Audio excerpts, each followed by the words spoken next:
Merci. Le 83 n'existe plus. Nous pouvons passer à l'examen de l'article 4. Sur l'article 4, nous avons un certain nombre d'inscrits, et notamment le président Marc Le Fur. Vous avez la parole. Oui, je reviens un petit peu sur l'excellent amendement de notre collègue Dumont.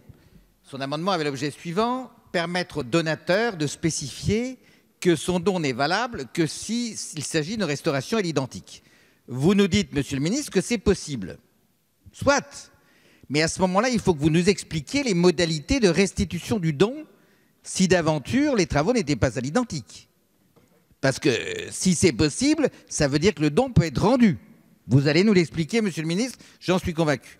Mais je voulais évoquer également sur l'article 4 les dons des collectivités. On a un certain nombre de collectivités qui se sont manifestées, qui d'ailleurs sont un peu hésitantes maintenant parce que comme avec les incertitudes sur le caractère authentique et toutes ces choses, mais je voudrais évoquer une collectivité qui est la commune de Plédran dans les Côtes-d'Armor, dont le maire Stéphane Briand a souhaité que le don s'effectue en nature. Il dispose de bois, d'arbres anciens qui pourraient parfaitement convenir à ce type de travaux. Ce point a été évoqué. Mais ce maire, il est encore dans l'incertitude. Comment ça se passe? Comment se passe la prise en charge? Comment c'est évalué? Je crois que ça serait bien, si ce n'est de l'introduire directement dans la loi, du moins d'avoir pour ce type de don une réponse très explicite et très claire. Merci. Merci à vous, monsieur le président Le Fur. Madame Valérie Boyer, vous avez la parole. Merci, monsieur le président. Monsieur le président, mes chers collègues, monsieur le ministre, très brièvement, je voudrais vous faire part d'une expérience marseillaise.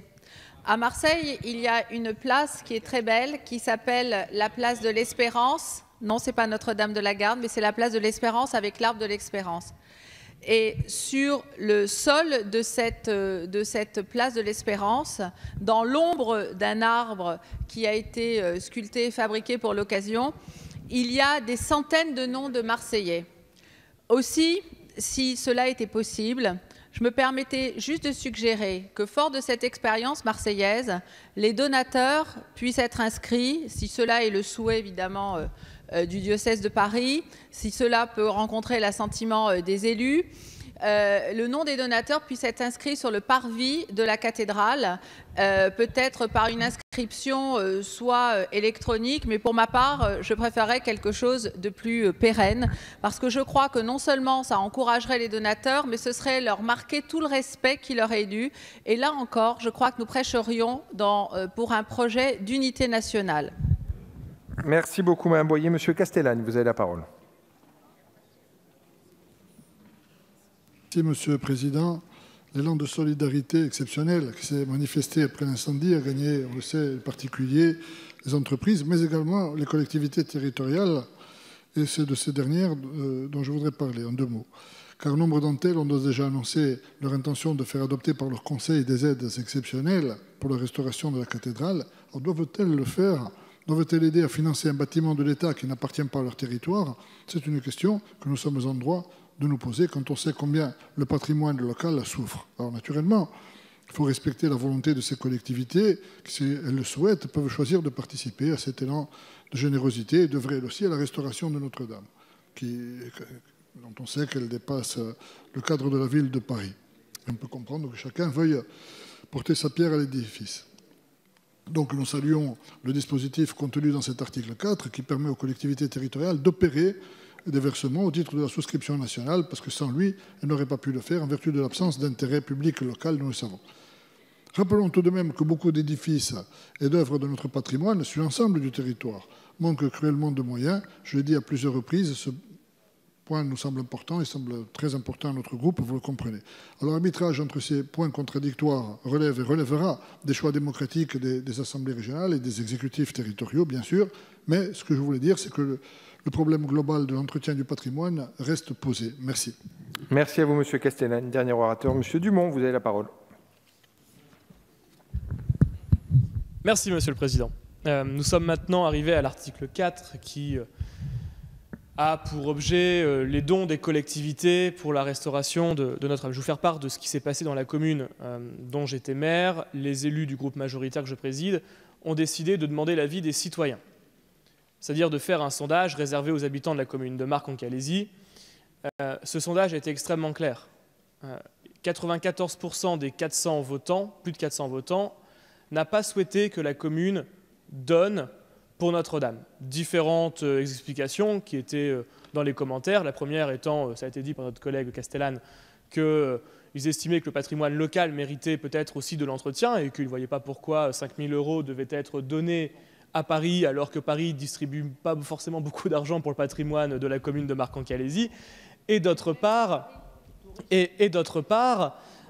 s'interroger sur la question de savoir pour quelle rénovation. Et on en revient à la discussion qu'on a vue sur mon amendement précédent, à savoir que le frein que vous mettez à ne pas vouloir répondre, pas pouvoir éclairer la représentation nationale, et en particulier les députés de l'opposition, et en particulier dans les députés de l'opposition, les députés Les Républicains, sur le type de restauration et sur au moins la possibilité pour les donateurs de choisir concrètement le type de restauration qu'ils désirent, cela crée un vrai frein pour l'ensemble de la collecte de ces dons. Et je reviens sur ce qui a été remis sur la table par mon collègue Le Fur. On a un vrai flou, et je suis désolé de vous le dire et de le répéter. Aujourd'hui, on ne sait pas, à moins que vous nous expliquiez concrètement, Monsieur le Ministre, comment vous faites. Si une personne dit dans son mail « je donne tant d'euros et je veux que ce soit pour une reconstruction identique », est-ce que vous vous engagez, si cette personne écrit cela dans le mail, est-ce que vous vous engagez à restituer l'argent si la reconstruction, la restauration ne se fait pas à l'identique? C'est une question qui est extrêmement claire. Et vous nous aviez dit, dans vos propos, on a cru comprendre que c'était oui. Expliquez-nous le système. Merci beaucoup, Monsieur Dumont. Il n'y a plus d'orateurs inscrits sur l'article 4. Nous pouvons examiner les amendements. Monsieur le ministre, avant d'examiner l'amendement, vous avez la parole. Oui, la loi dit qu'il faut respecter la volonté des donateurs. Voilà, donc c'est simple, net et précis. Ministre, nous avons un amendement de suppression, le 142. C'est Madame Maître qui le présente. Vous avez la parole. Merci, Monsieur le Président. Cet amendement de mon collègue Jean-Paul Mattei vise à supprimer l'article 4 qui prévoit d'élargir les possibilités de participation à la souscription nationale à la refondation de Notre-Dame pour les collectivités territoriales en considérant ces versements comme des subventions d'équipement. Cet article ne nous semble pas opportun à plusieurs titres. Premièrement, les collectivités locales peuvent d'ores et déjà mobiliser leurs crédits de fonctionnement au titre d'actions de solidarité en faveur d'autres collectivités en cas d'événements exceptionnels, ce que nous ne souhaitons pas voir remis en compte, mais qu'il nous semble inutile d'élargir. Deuxièmement, le patrimoine local est en souffrance, dans certains cas dans un état de péril extrême. Avec cet article, nous rendons le financement de cette souscription plus avantageuse, car en dépenses d'investissement, que le soutien du patrimoine local situé sur le territoire des collectivités, qui resterait sur les crédits de fonctionnement, ce qui nous semble également inopportun, d'autant plus dans une période de financement contraint de nos collectivités, après 4 ans de baisse drastique de dotation sous la mandature précédente. Enfin, alors que la volonté de notre majorité est la sincérité des comptes publics, modifier les règles entre dépenses de fonctionnement et d'investissement en fonction d'événements ponctuels nous semble à minima regrettable, au pire inconstitutionnel. Nous demandons ainsi simplement que le cadre actuel permettant aux collectivités qui le souhaitent de participer via leurs dépenses de fonctionnement s'applique, ce qui nécessite la suppression de cet article. Je vous remercie. Merci à vous, Madame la rapporteure. Quel est l'avis de la Commission ? Oui, merci Monsieur le Président. L'avis de la Commission, c'est un avis défavorable. On l'a rappelé en commission et vous l'avez rappelé, l'état du droit actuellement. L'objectif de l'article 4, il est bien de répondre, et certains orateurs l'ont rappelé, à une demande des collectivités territoriales de participer à cette souscription nationale. Donc l'article 4, il vise à répondre à cette demande. Après, libre aux collectivités qui sont libres de choisir d'y participer ou non. L'article 4 laisse la liberté, bien sûr, à ces collectivités de participer. Il revient de la responsabilité de procéder ou non à cette souscription. Moi, je voudrais rajouter qu'il ne me semble pas judicieux d'opposer, comme vous le faites, patrimoine national et patrimoine local. En tout état de cause, s'il y a un arbitrage à faire, il relève de la responsabilité des collectivités territoriales. J'invite enfin à la prudence s'agissant des chiffres qui circulent. On entend tout un tas de chiffres sur le montant des sommes collectées dans le cadre de la souscription nationale et qui pourraient inviter les collectivités du coup à se rétracter ou à ne pas honorer leurs promesses de dons. Je pense qu'il est important de dire qu'en l'état actuel, nous ne connaissons pas le montant des travaux de restauration de la cathédrale Notre-Dame de Paris. Donc il faut rester prudent et ma collègue rapporteure de la commission des affaires culturelles l'a dit, ce sera donc un avis défavorable. Merci beaucoup, Madame la rapporteure. Monsieur le ministre. Monsieur le ministre, défavorable également. Il n'y a que Monsieur Benoît qui souhaite s'exprimer. Monsieur le Président, je vais vous dire pourquoi. Parce que nos amis du MoDem, finalement, posent un problème. La question sous-jacente posée par cet amendement, fallait-il une loi d'exception pour rebâtir la cathédrale Notre-Dame de Paris? Parce que la disposition de l'article 4, c'est bien une disposition exceptionnelle qui permet aux collectivités de mobiliser des crédits pour un ouvrage, enfin bon bref, qui a fait l'objet d'une émotion à l'échelle mondiale. Mais moi je ne suis pas certain qu'il fallait une loi d'exception. Et puisque j'ai la parole et que je ne l'ai pas prise beaucoup dans l'après-midi, à toutes celles et ceux qui ont suggéré de lister les noms sur le parvis, enfin bon, je ne sais pas si c'était à mettre dans la loi, je serais tenté de leur dire, de leur proposer, de leur demander s'ils savent écrire en gothique, parce que je propose que la liste des noms des donateurs soit inscrite en gothique. Merci beaucoup, Monsieur Benoît. Je mets donc aux voix cet amendement de suppression avec un avis défavorable de la Commission et du gouvernement. Qui est pour? Qui est contre? Il n'est pas adopté. Nous passons à l'examen du 225. Madame Met. Merci, Monsieur le Président. Le présent amendement vise à s'assurer que l'objectif d'abonder le fonds pour la restauration de la cathédrale Notre-Dame ne se fasse pas au détriment d'autres biens patrimoniaux qui nécessitent, eux, d'être aussi protégés, entretenus et restaurés. Les communes sont avant tout responsables de la restauration des églises qui leur appartiennent, contrairement aux cathédrales qui appartiennent à l'État. Cet amendement répond à la logique que l'entretien prévoit la restauration afin d'éviter qu'un drame comparable ne se reproduise ailleurs, car les collectivités ont participé à la souscription nationale sans s'être assurées du bon état sanitaire du patrimoine cultuel placé sous leur responsabilité. Merci Madame Met. Quel est l'avis de la Commission? Oui, votre amendement propose de conditionner la participation des collectivités territoriales à la souscription nationale à la vérification préalable du bon état sanitaire culturel placé sous leur responsabilité. Comme l'amendement précédent, votre amendement contrevient à la libre administration des collectivités. Et j'ajoute que j'ai un doute sur la définition du bon état sanitaire qui n'est pas concrètement défini, qui serait donc en pratique assez difficile à mettre en œuvre. Ce serait un avis défavorable. Beaucoup. Monsieur le ministre, un même avis défavorable. Je mets directement aux voix. Qui est pour? Qui est contre? Il n'est pas adopté. Le 90, Monsieur Dumont. Oui, merci beaucoup. Cet amendement vise à supprimer les mots qui évoquent l'établissement public, parce que je ne suis pas certain qu'il faille absolument créer un établissement public ad hoc. Les donateurs versent pour la reconstruction de Notre-Dame, pas forcément pour recréer un monstre administratif, alors que certains dispositifs, certaines administrations, comme le Centre des monuments nationaux, peuvent très bien faire l'affaire. Ils ont déjà en charge certaines restaurations d'envergure, l'hôtel de la Marine, le château de Villers-Cotterêts. Et donc, c'est un amendement, je pense qu'on verra ça plus tard, mais comme il y avait évocation de cet établissement public ici, c'est un amendement de suppression. Je vous remercie. Merci à vous, Monsieur Dumont. Madame la rapporteure.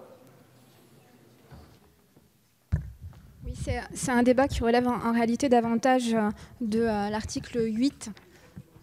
Oui, mais par souci de cohérence, je m'en tiendrai au texte initial et j'émettrai un avis défavorable.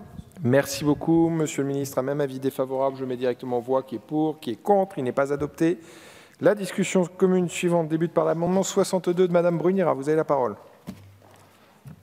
Monsieur le Président, il s'agit d'un amendement qui propose de substituer au mot « restauration » et de la conservation, les mots conservation et de la restauration, et donc d'inverser l'ordre entre ces deux termes. C'est un amendement qui a déjà été adopté en commission sur les autres articles qui n'étaient pas dévolus à la commission des finances et qui vise à marquer l'objectif prioritaire des travaux qui doivent s'engager sur la cathédrale, à savoir la conservation de l'édifice, afin qu'il ne subisse pas de dégradation supplémentaire avant d'envisager véritablement les travaux de restauration en tant que tels. Merci beaucoup. Nous avons des amendements identiques. Le 18, Madame Bazamalgrave. Oui, merci Monsieur le Président. C'est un amendement de mon collègue Hetzel qui vise à insérer les mots à l'identique après le mot restauration parce que nous souhaitons que ce lieu de culte soit restauré à l'identique. Je vous remercie. Merci Madame Bazamalgrave. Le 38 n'est pas défendu. Le 43, Madame Thiel. Oui, bien sûr, on continue. Et j'insiste évidemment, cet amendement, merci Monsieur le Président, cet amendement propose de réécrire l'article 4 et d'insérer les mots à l'identique, évidemment, pas comme le prénom, et après le mot restauration, effectivement. Donc les donateurs ont donné pour ce qu'ils perdaient, chacun sans doute, et ne plus assurer l'identique de la cathédrale semble avoir mis un terme à l'affluence des dons. Et on voit d'ailleurs que les promesses, d'après vos propres propos, semblent ne rester que des promesses. Donc j'insiste en disant que la volonté des donateurs engage juridiquement et ne peut faire l'objet d'un concours pour déterminer cette restauration, que les donataires n'ont pas pu donner pour la réalisation de projets encore inconnus, ça paraît l'évidence. Ils ont donc donné pour ce qu'ils perdaient pour une restauration à l'identique, effectivement, ce qui constitue un usage déterminé et l'utilisation des dons à une autre fin caractériserait un abus de confiance. Je vous remercie. Merci à vous. Quel est le 74, pardon, Monsieur Lurton est défendu. Le 89, Monsieur Dumont. On va le dire, alors disons-le. Il est donc défendu. Le 124, Madame Boyer. Vous le dites aussi, il est défendu. Il est défendu. Nous avons besoin de l'avis de la Commission sur cette discussion commune. Le 62 et les suivants. Oui, je donnerai un avis favorable à l'amendement numéro 62. Pour les amendements suivants, la rapporteure de la Commission des affaires culturelles a déjà donné les arguments. J'y souscris totalement. Je voudrais juste rajouter qu'il y a une question aussi qui est celle du respect des intentions des donateurs. Effectivement, certains veulent une reconstruction à l'identique, mais d'autres non. Je pense qu'il faut s'en tenir au dénominateur commun et donc au texte tel qu'il est écrit actuellement. Ce sera un avis défavorable pour les autres amendements. Merci beaucoup, Monsieur le Ministre. Merci Monsieur le Président. Donc favorable pour l'amendement rédactionnel de Madame la rapporteure et défavorable pour toutes les raisons qu'on a longuement rappelées depuis le début de cette discussion pour les autres amendements. Monsieur le Ministre, je mets directement en voie ces amendements. Le 62 qui a eu un avis favorable de la Commission et du gouvernement. Qui est pour? Qui est pour? Qui est contre? Il est donc adopté et les amendements identiques suivants tombent. Nous passons à la discussion commune suivante. Le 214. C'est Madame Victory qui nous le présente. Vous avez la parole. Oui, merci. C'est un amendement donc, qui concerne les collectivités. Afin de ne pas prendre le risque de mettre les difficultés locales en difficulté, le gouvernement donc, précise dans l'exposé des motifs de l'article 4 de son projet de loi que les contributions des collectivités locales seront considérées comme des subventions d'équipement, donc nous en avons déjà parlé, afin d'éviter toute ambiguïté et de sécuriser les engagements financiers qui seront consentis par ces collectivités locales qui, dans une période quand même assez contrainte, font des efforts particuliers. Nous pensons qu'il est préférable de l'inscrire dans la loi. Donc le présent amendement propose également de rendre ces subventions éligibles à titre dérogatoire au FCTVA afin de favoriser la générosité des collectivités locales. Et puis juste un mot quand même pour reprendre la discussion que nous avons maintenant et qui elle aussi un peu en boucle sur cette histoire d'affectation des dons et d'identique ou pas. Alors, comparaison n'est pas raison et on parle de deux choses différentes, mais quand je vous entends dire qu'il faut que les donateurs donnent absolument pour une seule chose, peut-être même pour une seule pierre de la cathédrale, quand vous donnez pour Médecins du Monde, quand vous donnez pour des associations, vous ne vous demandez pas si le vaccin c'est pour la rubéole, pour la variole, pour la rougeole. Je veux dire, il y a un moment, alors certes ce n'est pas la même chose, mais il faut quand même raison garder. La générosité dont nous parlons tous ici, elle touche au patrimoine, elle touche à l'amour du patrimoine. Alors je veux bien qu'il y ait quelques Français qui tiennent particulièrement à ce que leurs dons soient fléchés sur quelque chose vraiment de très très précis. Mais je pense que quand même la générosité dans son ensemble, elle touche l'amour du patrimoine et qu'on pourrait maintenant, on a bien compris ce que vous vouliez dire, mais on pourrait peut-être avancer un peu, quoi. Merci beaucoup. Madame Victory, le 149, c'est Monsieur Larive qui prend la parole.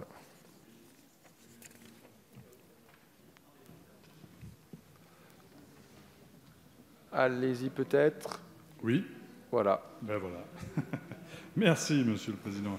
Alors, par cet amendement, nous souhaitons préciser dans l'article 4 que les sommes versées par les collectivités pour la rénovation de Notre-Dame de Paris ne rentreront pas en compte dans le respect de leur contrat de contractualisation avec l'État.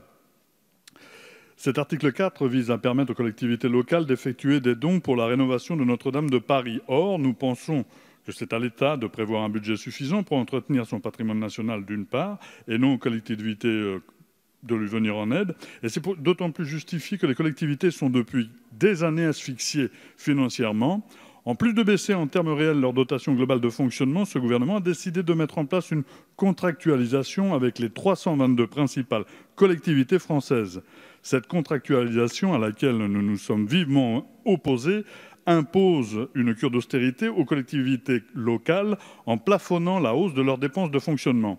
Nous pensons que si les collectivités décident de venir en aide à l'État pour rénover Notre-Dame de Paris, il faudrait à minima que cette aide ne soit pas comptabilisée dans le calcul de ces hausses de dépenses prévues par la contractualisation.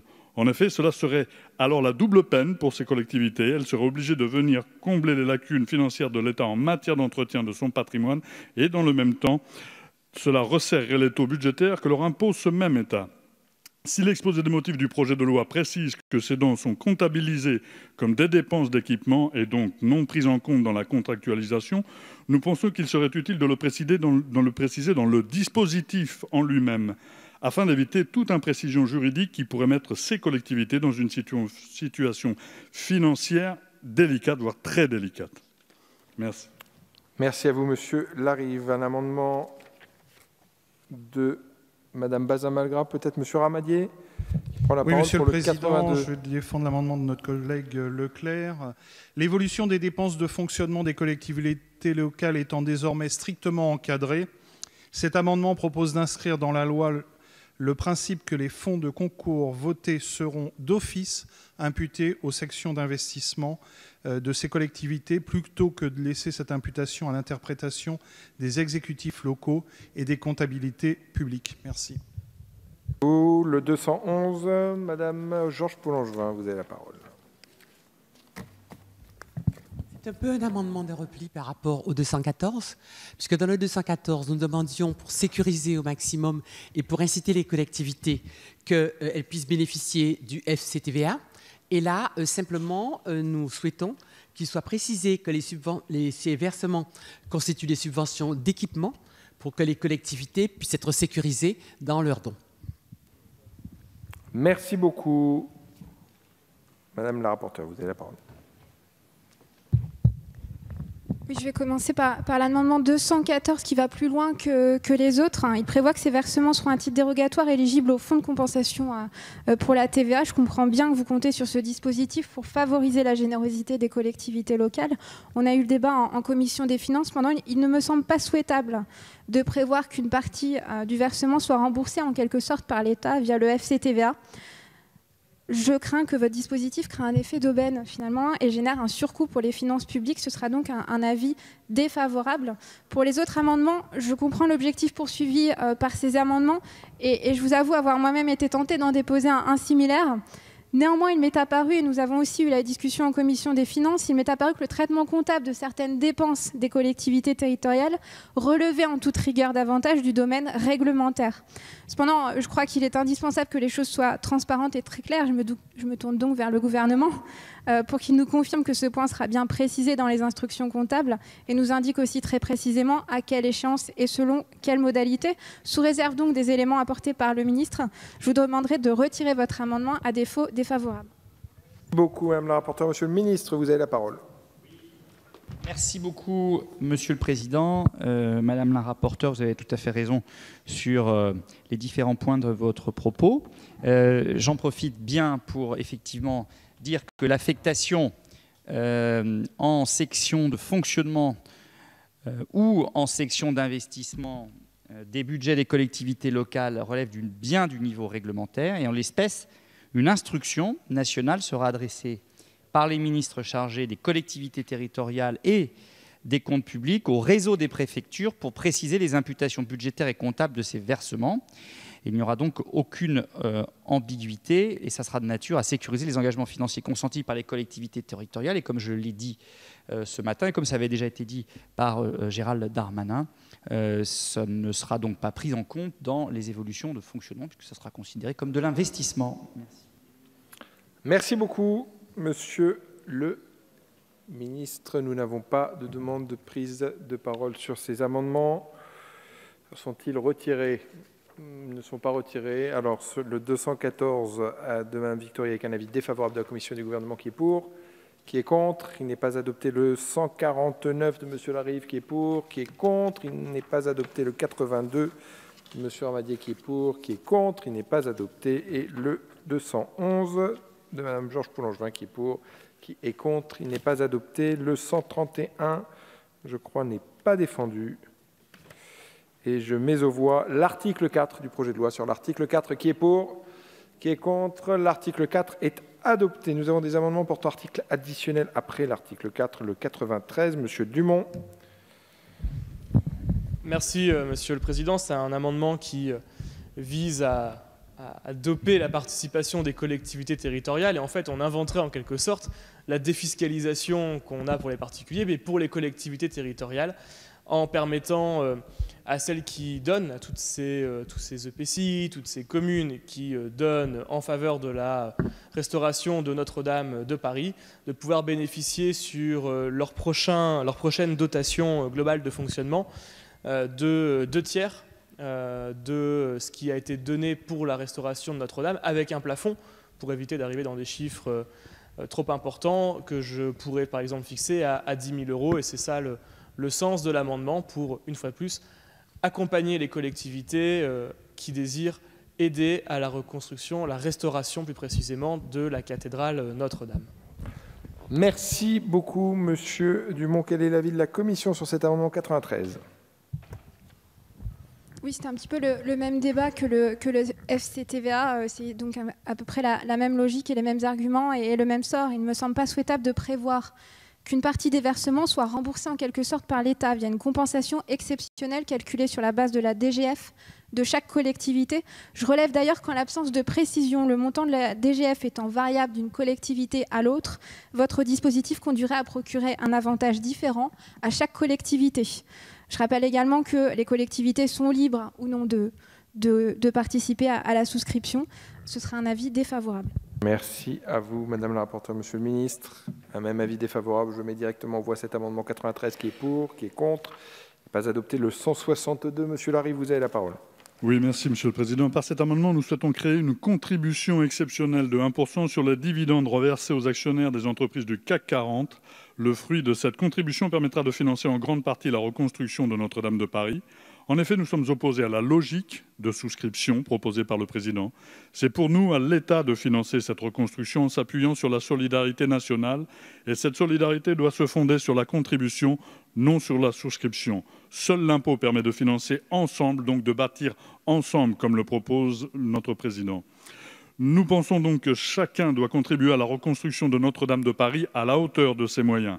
L'ensemble des citoyens financerait cette reconstruction par les impôts, directs et indirects, qu'ils paient. Mais plutôt qu'une souscription exceptionnellement défiscalisée davantage que pour les autres types de dons, comme le prévoit le gouvernement, nous préférons mettre en place une contribution exceptionnelle des actionnaires du CAC 40. Ces derniers ont reversé 47 milliards de dividendes en 2018. Nous pensons qu'ils pourraient très largement se permettre de reverser 1% de leurs dividendes de 2019 pour financer la rénovation de Notre-Dame de Paris. Cela permettrait de récolter environ 500 millions d'euros, ce qui permettrait de financer en grande partie ces travaux selon la plupart des experts du sujet. Merci. Merci à vous, Monsieur Larive. Quel est l'avis de la Commission ? Oui, avis défavorable, Monsieur le Président. Il ne s'agit pas, à travers ce projet de loi, de créer un nouvel impôt. Cet amendement ne correspond pas à l'esprit de cette loi, qui est d'accompagner les dons et non de contraindre à contribuer. Ce sera un avis défavorable. Merci, Monsieur le Ministre. Un même avis défavorable. Je mets directement aux voix. Qui est pour, qui est contre. Il n'est pas adopté le 163. Monsieur Larive. Monsieur le Président, il marche toujours pas ou pas? Si, ça va. Mais un peu de temps. Oui, voilà, c'est un diesel. Oui, donc, Monsieur le Président, toujours dans le même esprit, Madame la rapporteure, parce que c'est un choix, vous faites le choix de la souscription, nous faisons le choix de la solidarité nationale. Par cet amendement, nous souhaitons mettre à contribution les plus gros patrimoines français pour assurer une partie du coût de la rénovation de la cathédrale de Notre-Dame de Paris. En effet, nous ne souscrivons pas au discours complaisant du gouvernement et du président de la République envers les grosses fortunes qui profitent d'une niche fiscale pour feindre quelquefois un acte de solidarité et redorer leur image ainsi que celle de leur entreprise. Nous croyons qu'au contraire, il est indispensable qu'une contribution obligatoire soit mise en place pour assurer un financement direct d'une partie des travaux. Par ailleurs, les plus gros patrimoines qui seront mis à contribution bénéficient du rayonnement de la France et de ses monuments historiques en ce qu'ils attirent de nombreux touristes et donnent ainsi de la valeur à leur patrimoine, notamment financier. Il paraît donc normal qu'ils contribuent à hauteur de leurs revenus tirés de ce patrimoine pour entretenir celui de l'État, donc le nôtre. Merci, Monsieur Larive. Quel est l'avis de la Commission? Même logique, défavorable. Merci. Quel est l'avis du gouvernement? Défavorable également. Je le mets directement aux voix. Qui est pour? Qui est contre? Il n'est pas adopté. Nous passons à l'examen de l'article 5, mes chers collègues, avec un certain nombre d'inscrits. Madame Boyer sur l'article 5. Madame Boyer n'est plus inscrite sur l'article 5. Ah Pardon. Merci, Monsieur le Président. Je rappelle que nous sommes la génération qui a vu brûler Notre-Dame de Paris. Depuis plus de 850 ans, ce vaisseau de pierre, lieu de dévotion et d'émotion pour tous, construit par le peuple pour Dieu, adopté par la République laïque qui en fit la cathédrale de la nation, avait pourtant traversé les âges, tous les âges, souvent avec grandeur, parfois avec tristesse, toujours avec espoir. Cette cathédrale qui, chez Péguy, s'élève dans sa royale robe et dans sa majesté, dans sa magnificence et sa justesse d'âme, cette cathédrale a suscité une vive émotion par cet incendie qui a généré un vaste élan de générosité, a abouti à la création d'une souscription nationale. Cette souscription a permis de récolter, paraît-il, en tout cas au niveau des promesses, d'ores et déjà, nous dit-on, 1 milliard d'euros. Mais soyons prudents, puisqu'aujourd'hui, la Fondation du patrimoine ne disposerait que de 20 millions. Qui devrait permettre de mener à bien la restauration et la consolidation de Notre-Dame de Paris. Cependant, le coût total de la restauration n'est aujourd'hui qu'à l'ordre d'estimation. Nous ne disposons toujours pas de renseignements sur le coût effectif de la restauration, ni sur la durée moyenne des travaux.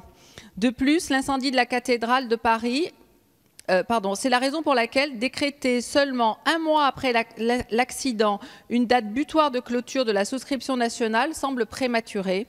Prévoir une date précise de fin de souscription est illogique. La rénovation prendra le temps nécessaire. C'est pourquoi il est envisageable que la souscription nationale aille au-delà de l'année 2019. La volonté de prononcer une date de clôture des travaux donne l'impression que le gouvernement veut contrôler la restauration de la cathédrale. Or, il appartient aux experts, aux professionnels et aux citoyens de conduire ces travaux. Nous avons vu brûler Notre-Dame. Nous avons le devoir de la restaurer. Veillons à ce que la restauration soit respectueuse, qu'elle porte avec humilité la démarche qui demandera beaucoup de patience à une société où tout n'est qu'immédiateté. La communication ne peut se substituer à l'action qui nécessite respect, unité nationale et surtout prudence quant à la date de clôture de ces dons. Je crois qu'aujourd'hui, nous n'avons même pas les devis définitifs. Les pierres sont encore fumantes. Pourquoi se précipiter pour clôturer cette souscription ? Merci, Madame Boyer. Madame Le Grip, Monsieur Le Fur. Ça m'est très agréable. Vous m'êtes très agréable, Monsieur le Président Le Fur. Je vous remercie. Madame Racon-Bouzon, vous avez la parole.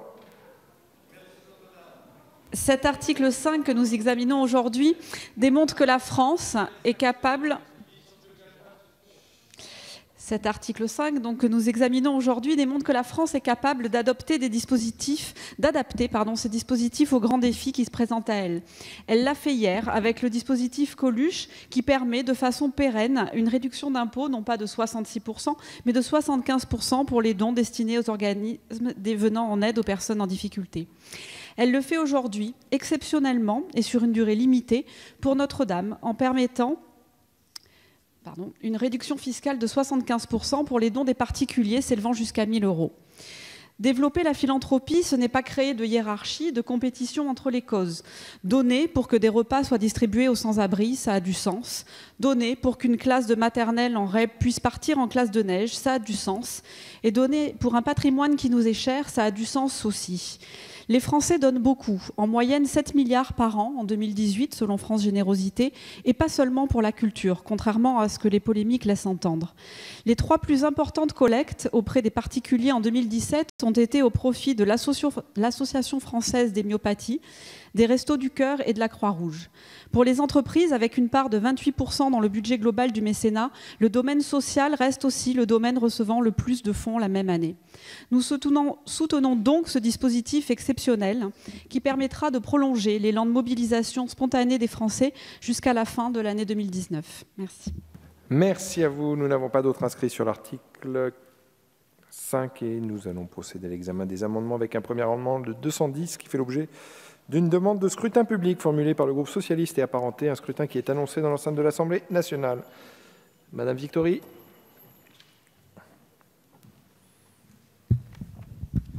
Merci, Monsieur le Président. Donc nous souhaitons, à travers plusieurs amendements d'ailleurs, vous proposer de voir les choses un peu autrement, de vous proposer une manière de tendre la main et d'avoir un signe vers les plus démunis.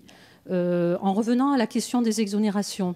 Et à défaut de pouvoir flécher des dons vers des exclus, ce qui n'est pas possible ici, pourtant c'est quelque chose à laquelle nous devrions penser, nous vous proposons des amendements qui éviteraient des dérapages budgétaires et montreraient le choix d'une plus grande équité sociale.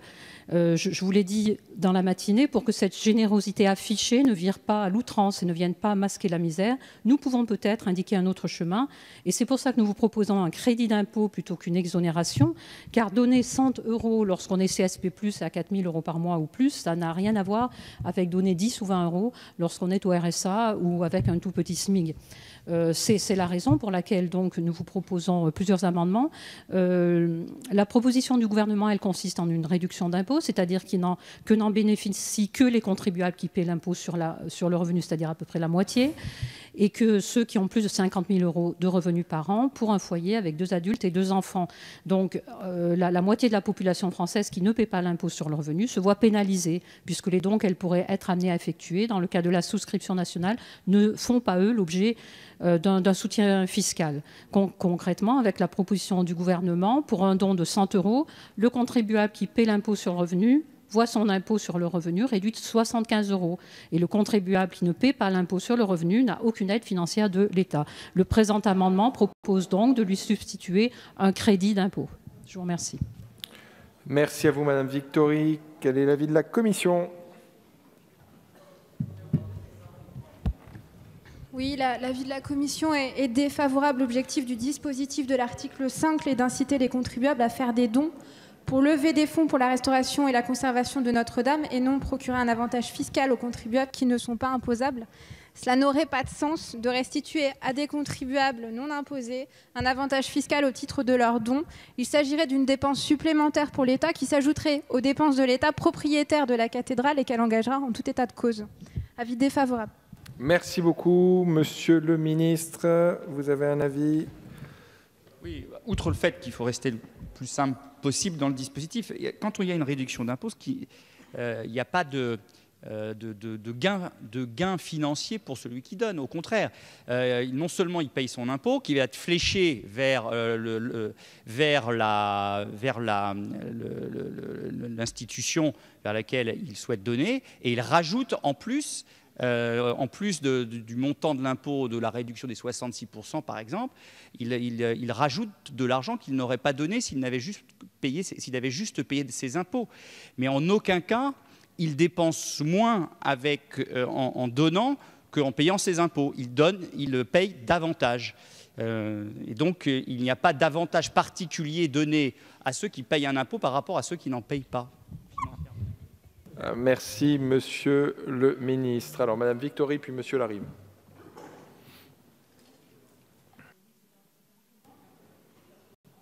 Alors, pardon, Madame pardon. Victory. Voilà. Oui, qui est un peu compliqué, parce que quelqu'un qui fait un don important paiera quand même à la fin un petit peu moins d'impôts. Et d'autre part, c'est pour ça que nous avons proposé, quand même, nous avons proposé que, afin que justement il n'y ait pas une dépense supplémentaire, que le niveau de 1 000 € soit ramené à la niche de Coluche à 536 € pour justement que les plafonds soient baissés. D'accord. Mais en disant cela, ça veut quand même dire que nous faisons une différence entre deux types de contribuables, ceux qui peuvent parce qu'ils paient l'impôt et ont donc les moyens de faire ce geste, le faire, et encore une fois, ceux qui, parce qu'ils ont de trop petits revenus et donc ne paient pas l'impôt, ne peuvent pas, et on va avoir des difficultés probablement à donner 10, 20 ou 30 €. Donc quand le président a d'ailleurs parlé de chacun à sa place par rapport à ces dons, si vous vous souvenez du discours, chacun sera à sa place et donnera.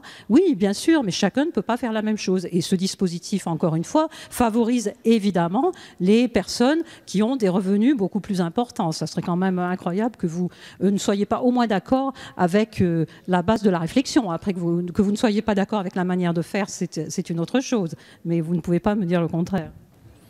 Merci beaucoup. Monsieur Larive, vous avez la parole. Oui, non, je vais rebondir sur ce que disait ma collègue Victory. Je suis absolument d'accord avec elle. Écoutez, les plus modestes payent 100% de leurs dons. Ils payent 100% de leurs dons puisqu'ils n'ont pas d'exonération dessus, et les plus aisés auront 66% d'exonération, donc ils payent 33% de leurs dons. Donc voilà, ça c'est tout simple, enfin je veux dire, un enfant de CE2 comprend tout à fait de quoi je parle, et il n'y a pas d'effet, quand j'entends que là-dessus on aurait un effet d'aubaine, mais c'est complètement indécent de dire qu'il y aurait un effet d'aubaine sur ce principe-là quand même. Les gens, les 10 ou 20 € dont parlait Madame Victory, vous savez qu'ils les passent plutôt à aller chercher, à acheter de la nourriture plutôt qu'autre chose. Donc s'ils les passaient à faire un don, c'est pas du tout pour un effet d'aubaine, c'est justement par générosité, tout simplement. Il y a des fois quelques phrases qui sonnent vraiment du côté de l'indécence quelque part. Donc voilà ce que je voulais vous dire. Merci, Monsieur Larive. Alors, j'ai deux autres demandes de prise de parole. Monsieur Le Fur, puis Monsieur Bourlange, et je crois que Monsieur le ministre, non, vous ne souhaitiez pas, ou Madame la rapporteure, apporter des précisions. Peut-être pas maintenant, mais en tout cas, Monsieur Le Fur, vous... L'idée de Mme Victory et de M. Larive, c'est de remplacer une réduction d'impôt par un crédit d'impôt. Mais Mme Victory, ça vaut pour l'ensemble des réductions d'impôt, votre réflexion. Vous avez été au pouvoir pendant 5 ans. Pendant 5 ans. 5 ans. On vous a supporté pendant 5 ans. Supporté au sens français, pas au sens britannique. Hein. C'est-à-dire qu'on était obligé de vous avoir. Donc, madame, ma chère collègue, c'est pas la peine de développer des arguments aujourd'hui que vous n'avez pas mis en place une seule fois pendant 5 ans. Donc arrêtons. Merci Monsieur Le Fur. Monsieur Bourlange, vous avez la parole. Oui, moi je suis étranger aux reproches qu'on pourrait faire Monsieur Le Fur, parce que je n'étais pas là dans la législature précédente et que je ne l'aurais pas soutenu si j'avais été là. Mais je dois dire que je trouve, effectivement, je suis d'une façon générale extrêmement hostile personnellement à l'ensemble de cette loi, parce que je crois que je suis pour le droit commun, tout le droit commun, rien que le droit commun, seule la ferveur est exceptionnelle. Mais, et là, je dois dire que je ne comprends pas pourquoi on déroge. On a un système qui est extrêmement avantageux, 66%, qui marche pour tout. Pourquoi introduit-on une dérogation? Et en plus, pourquoi renforcer? Alors, je crois tout à fait aux arguments qui ont été donnés, parce que je ne tombe pas sous la jurisprudence de la censure de Monsieur Le Fur. Je crois tout à fait à cela, mais en plus, je ne vois pas pourquoi on renforce, on agit encore par le biais du renforcement d'une niche fiscale, car ça n'est rien d'autre qu'une niche fiscale, alors même qu'on proclame par ailleurs la nécessité de les supprimer. Je dois dire, ça serait vraiment tellement simple de respecter la loi, toute la loi, de l'appliquer telle qu'elle est et d'aller vite. Merci beaucoup, Monsieur Bourlange. Non, alors chacun a eu l'occasion de s'exprimer. Si la rapporteure ou le ministre ne veulent pas réagir, Nous allons pouvoir procéder au scrutin, qui est un scrutin public sur cet amendement 210, qui a eu un avis défavorable de la Commission et du Gouvernement. Chacun... Non, je n'ai pas ouvert le scrutin, Monsieur Maillard. Vous êtes bien installé sur vos coussins, mais attendez un peu. Alors, l'amendement 210, le scrutin est ouvert.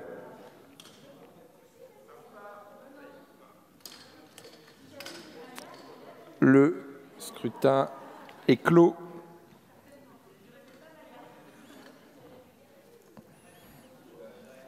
Voici le résultat du scrutin. Nombre de votants 50, exprimé 49, la majorité est à 25, pour 3 contre 46. L'amendement 210 n'est pas adopté. Nous passons à la discussion commune suivante avec un amendement 63 de Madame Bruniera. Vous avez la parole.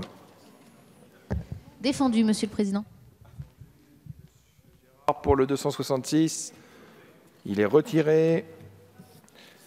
Les amendements identiques suivants. Le 37 n'est pas défendu. Le 44, Madame Thiel.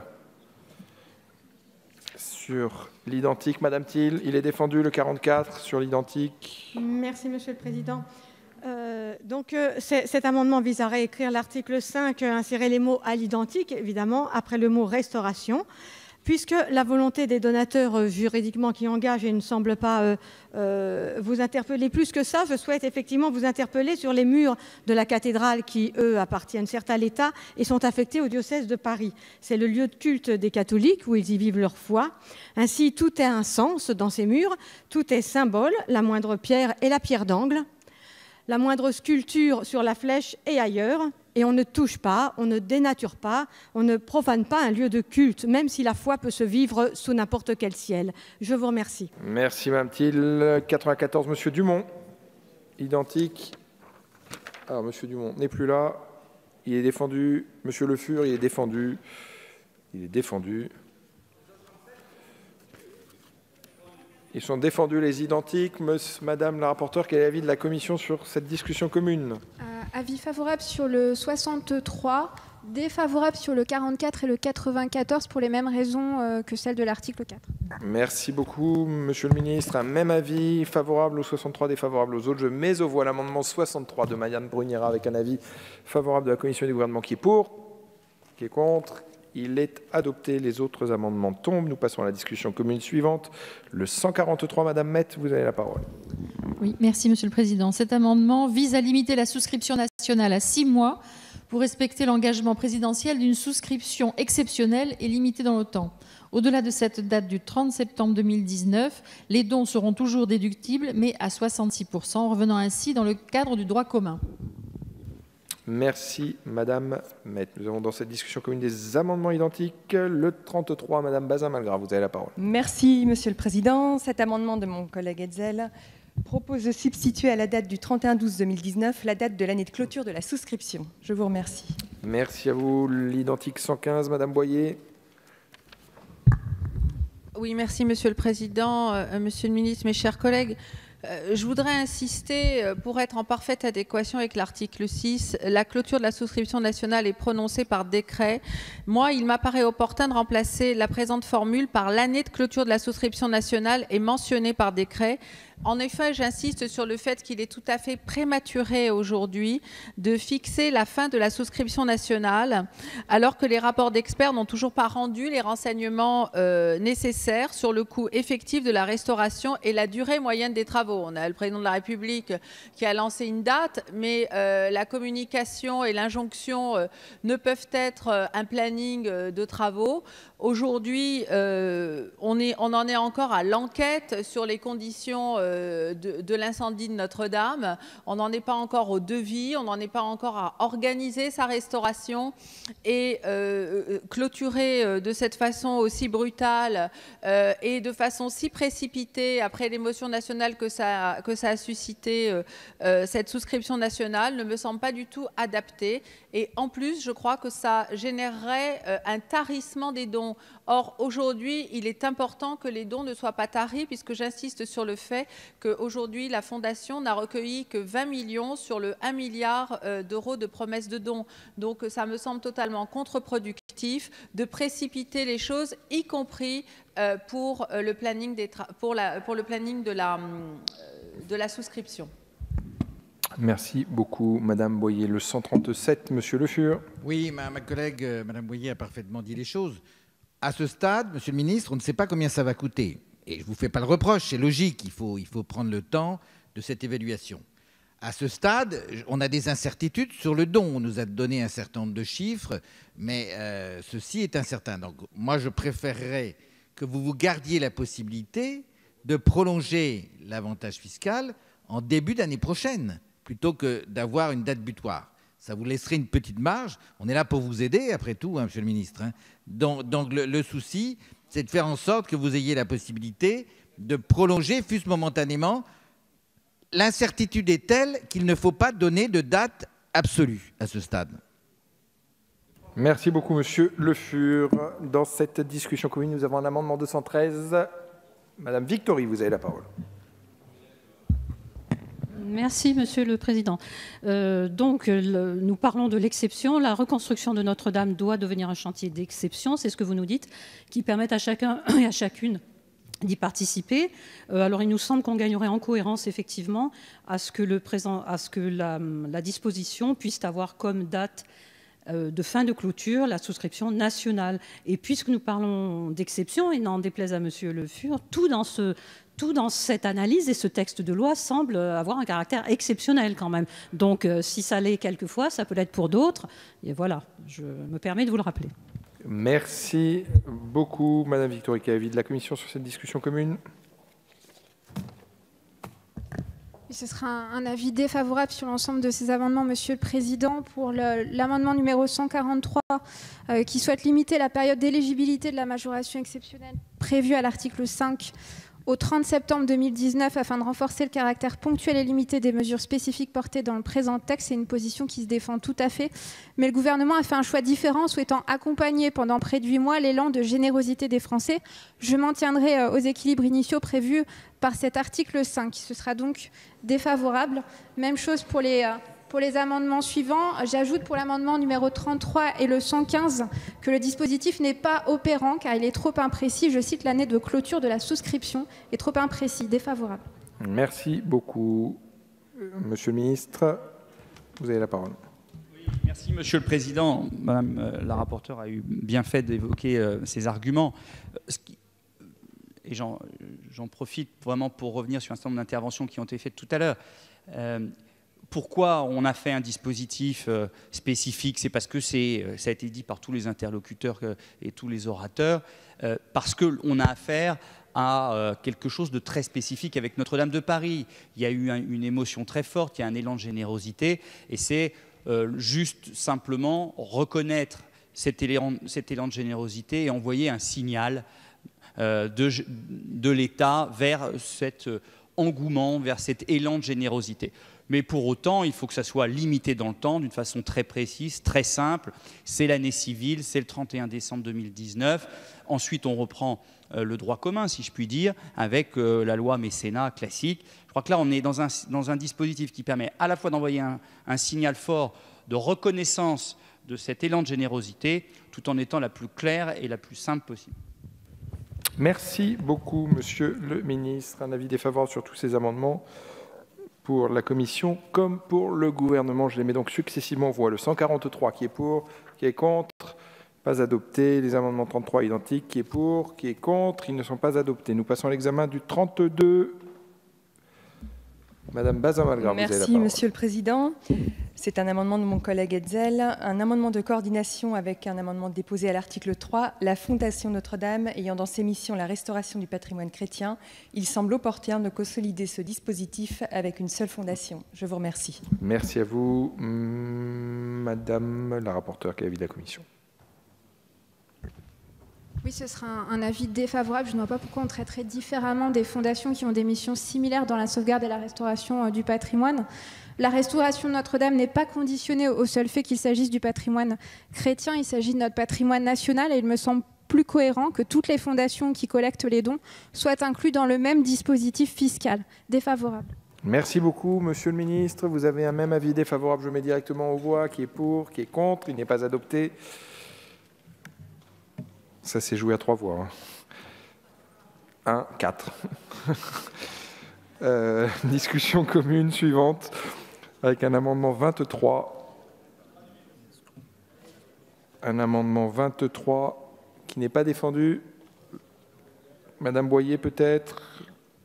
Madame Baza-Malgras, il est défendu. Dans cette discussion commune, nous avons des amendements identiques et je vous indique, mes chers collègues, que sur le 144 est identique. Je suis saisi par le groupe socialiste et apparenté d'une demande de scrutin public qui est annoncée dans l'enceinte de l'Assemblée nationale. Sur cet amendement 144, c'est Madame Metz qui prend la parole. Vous avez la parole. Merci, Monsieur le Président. Par cet amendement de mon collègue Jean-Paul Mattei et du groupe MoDem, nous souhaitons abaisser le plafond des dons de la souscription exceptionnelle de 1 000 € à 531 €. Pourquoi 531 €? Car c'est le plafond pour 2019 de la déduction dite Coluche, elle aussi au taux de 75%, qui vise les dons à des organismes sans but lucratif qui procèdent à la fourniture gratuite de repas à des personnes en difficulté, qui contribuent à favoriser leur logement ou qui procèdent à la fourniture gratuite des soins à des personnes en difficulté. Si nous soutenons le principe d'une souscription exceptionnelle, tant dans le temps que dans son montant, il nous semble impensable, voire même indécent, de proposer un mécanisme fiscal plus avantageux que ce qui est prévu pour nos concitoyens les plus fragiles, au risque de créer une dangereuse hiérarchisation qui serait une faute politique grave. Rappelons tout de même que l'abaissement de ce plafond ne remettrait pas en cause la déduction des dons au-delà de 531 €. Au-delà de ce plafond, le montant de la déduction serait de 66%, soit le plafond de droit commun déjà très attractif. Merci beaucoup, Madame Met. Nous avons un amendement identique 194. C'est Madame Paul-Angevin qui le présente. Vous avez la parole. Oui, effectivement, nous recherchons tous, comme nous avons la volonté, d'élargir au maximum ce qui nous permet d'augmenter la générosité des Français. Et pour pouvoir encourager cette générosité, le gouvernement propose une réduction sur les impôts et nous disons qu'il faut trouver un mécanisme permettant d'associer tous les Français, quel que soit leur niveau de revenu. C'est la raison pour laquelle nous avons d'une part indiqué que nous souhaiterions transformer une réduction d'impôt en crédit d'impôt, de façon à ce que l'avantage puisse être acquis même par ceux qui ne payent pas d'impôt, et que par ailleurs, nous proposons de réduire le plafond des dons bénéficiant de remboursement à 75% de l'État de 1 000 € à 531 €. Et effectivement, comme dans l'autre amendement, l'idée est de dire qu'on ne doit pas avoir un avantage supérieur parce qu'on fait un don pour reconstruire Notre-Dame que si on fait un don pour pouvoir aider les personnes en grande difficulté. Donc c'est la raison pour laquelle cet amendement me semble pouvoir recueillir un accord général. Et je voudrais simplement rappeler, puisqu'on nous a dit, oui mais avant vous auriez pu faire des crédits d'impôt et vous ne les avez pas fait. Or, je rappellerai quand même qu'il y a eu beaucoup de crédits d'impôt qui ont été accordés durant le gouvernement précédent. Simplement, ces crédits d'impôt, peut-être, ne posaient pas de problème à certains de nos collègues parce qu'ils concernaient massivement les entreprises. Là, c'est vrai, ce que ça a d'original, c'est qu'on propose des crédits d'impôt pour des particuliers. Mais l'utilisation du crédit d'impôt a bénéficié à beaucoup d'entreprises durant la période précédente et je voudrais que mes collègues s'en souviennent. Merci beaucoup, Madame Georges Paul-Angevin. Quel est l'avis de la Commission? Oui, on a déjà eu le débat en commission, ce sera un avis défavorable. L'objectif de l'article 5 est d'accompagner l'élan de générosité des Français en majorant, j'insiste, à titre exceptionnel et temporaire, l'avantage fiscal associé aux dons.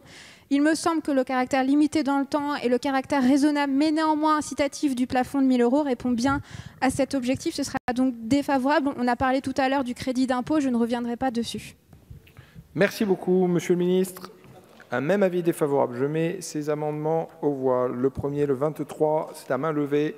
Qui est pour, qui est contre, il n'est pas adopté. Les amendements 144 et identiques font l'objet d'un scrutin public. Chacun a eu le temps de regagner sa place. Le scrutin est ouvert.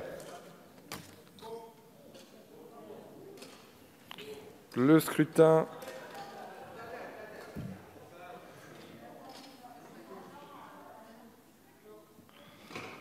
Madame Kuster, c'est bon, vous avez eu... Le scrutin est clos.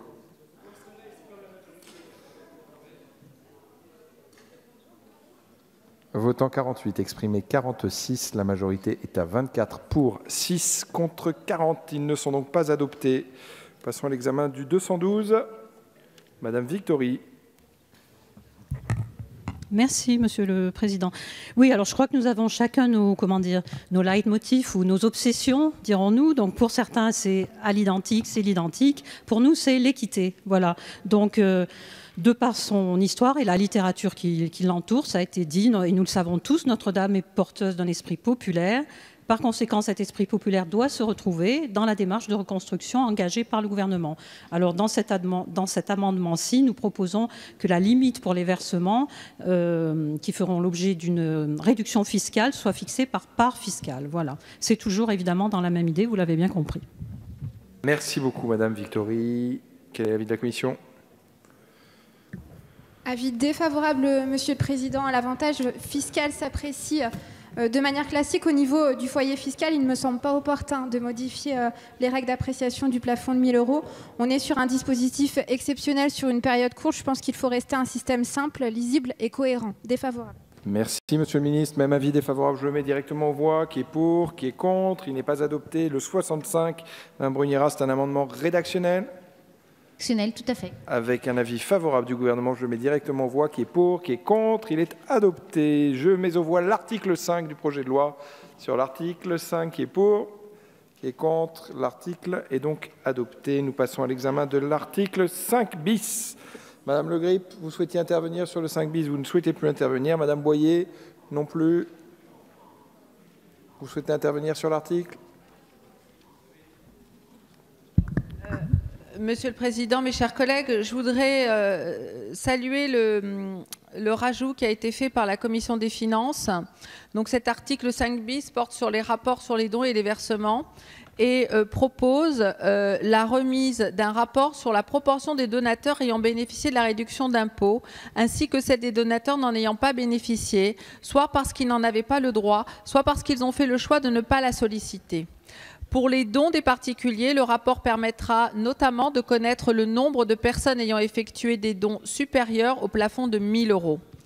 Voilà ce que dit cet article 5 bis, mais peut-être que mon collègue Gilles Carrez de la Commission des finances a beaucoup plus de choses à dire sur cet article. Merci beaucoup. Il n'y a pas d'autres orateurs inscrits sur l'article 5 bis. On passe à l'examen des amendements avec des amendements identiques. Et le premier, en effet, est présenté par Gilles Carrez, un amendement 243. Vous avez la parole. Merci, Monsieur le Président. Monsieur le ministre, chers collègues, oui. Cet amendement demande au gouvernement de présenter un rapport pour septembre 2020 qui retracerait l'ensemble des dons, tant des particuliers que des entreprises, et qui permettrait également de faire la distinction entre les dons qui ont bénéficié du soutien fiscal et ceux qui ne l'ont pas demandé. Cette proposition m'est venue en voyant que certaines entreprises avaient indiqué qu'elles apporteraient un financement, mais sans pour autant passer par le mécanisme dit du mécénat, dont je rappelle qu'il représente une réduction d'impôt de 60% du don dans la limite de 5 pour 1000 du chiffre d'affaires. Et je crois que c'est important que nous sachions quel le montant des dons, comment ça s'est réparti, particuliers, personnes physiques et entreprises, que nous sachions également quelle est l'origine des dons, parce qu'il faut se réjouir de ce qu'un certain nombre de dons vont venir de l'étranger, sont faits y compris par des entreprises, des personnes morales qui ne relèvent pas de la législation française. Donc j'espère que le gouvernement fera droit à cette demande qui était assez unanime, je crois, au sein de la Commission des finances. Monsieur Carrez, nous avons un amendement identique présenté par Madame Racon-Bouzon. Vous avez la parole. Oui, donc le groupe de La République En Marche soutient cet amendement que nous avons également déposé et qui a permis d'intégrer une demande du groupe socialiste en commission, à savoir l'indication des versements opérés par les collectivités territoriales et le regroupement.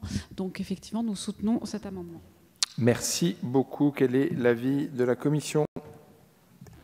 Avis favorable, Monsieur le Président. Cet amendement s'inscrit dans une démarche de suivi et de transparence de la souscription nationale et des dons ouvrant droit à certains avantages fiscaux. C'est un amendement qui a été adopté en commission des finances à l'initiative de Monsieur Carrez, Monsieur Giraud et Monsieur Woerth, le rapporteur général et président de la commission des finances, en recueillant un large soutien des membres de la commission.